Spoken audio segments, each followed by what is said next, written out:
Somebody on one of my videos on YouTube recently made a good comment about a lot of the course creators or a lot of the programmers out there. And he made mention how they seem to get caught up in the details about coding, about the cool new things in coding or cool new frameworks, and they seem to be really concerned about the technology or the tools that they were using rather than getting the job done.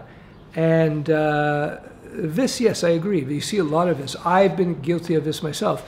In a previous vlog, I'm not sure when I'm publishing, I talked about camera people where they get all caught, a lot of people, they get all caught up in the lenses, they get all caught up in the cameras, and they're constantly buying and selling lenses, and they're chasing after this perfect image, you know? And meanwhile, they're spending so much energy trying to get the perfect image, they're not spending too much time trying to get out good video or good pictures, relatively speaking.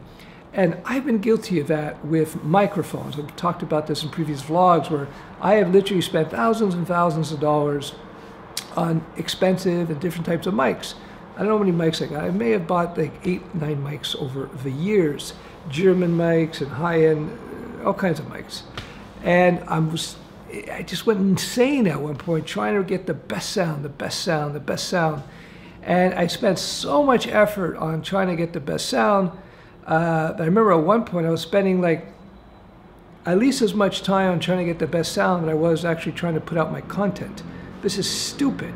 This is stupid. You should just get your sound set up once and that's it and go with it. And that's in the end what I did. I ended up taking one of my, it's a good mic, but it's kind of a middle of the road mic, and well, it's a high-end mic, but nonetheless, now I don't think about it at all. I just had to cut myself off from the other options, because when you're looking at technology, you're never going to find the perfect tech, whether it be in coding frameworks or libraries, or whether it be in camera gear and lenses, whether it be in microphones, whatever. You're never going to find the perfect situation. Saving with code. So this is a coding YouTube channel, so let's talk about coding in business.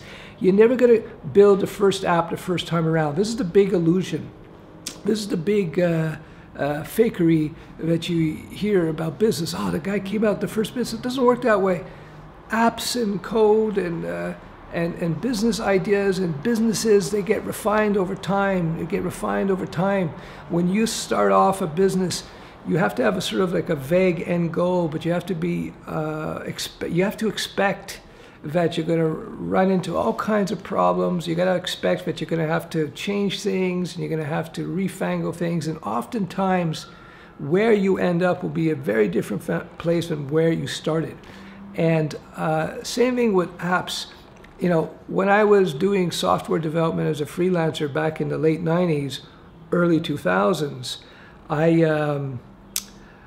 really got very profitable when I realized that most of the apps that I wrote for clients weren't ever going to get used much by the clients. Not because the apps didn't work, it's just that the clients would get caught up in this and caught up in that, and they weren't used much.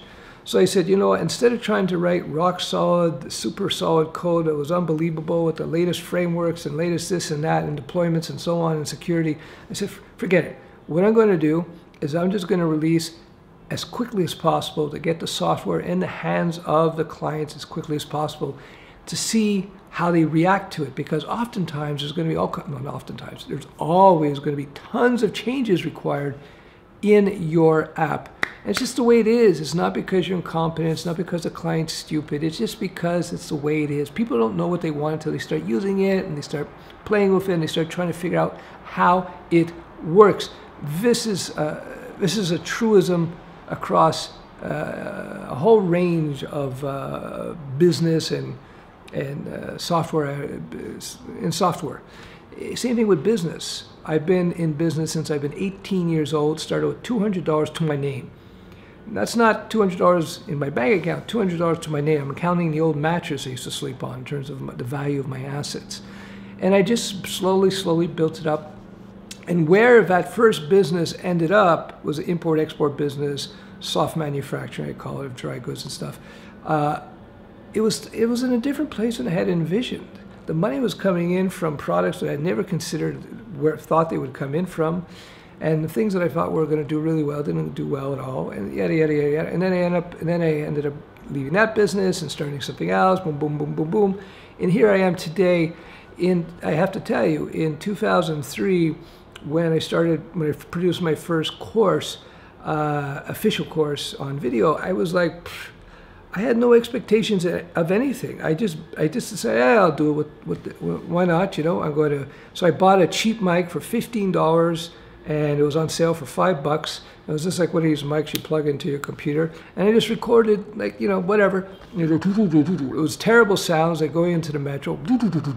You hear, you know, it sounded like that half the time, and I'd have the window open in my place, and I lived downtown in the core of a city, so sometimes sirens would be going by, and I would be too lazy to want to start over because of the sirens, and I wasn't very good at editing back then compared to today, and so I was like, oh, so I just say, ignoring sirens. And that was my venerable course called Web Design 1, very original name, yes, but it did super well. People loved the sirens, and I just got the job done. You know, I just got the job done. I didn't care, you know, whatever the sound, but let's just get it done, see what happens. And I have to tell you, if in 1996 or 97, 98, if somebody would have told me, yeah, you would be selling lots of courses, and you'd be getting millions of page views on your coding related sites every month, I would never have thought it. It was not something that occurred to me, you know, prior to it happening. So there you go. I don't know how I got on this tangent, but I hope it was useful to you. Ciao.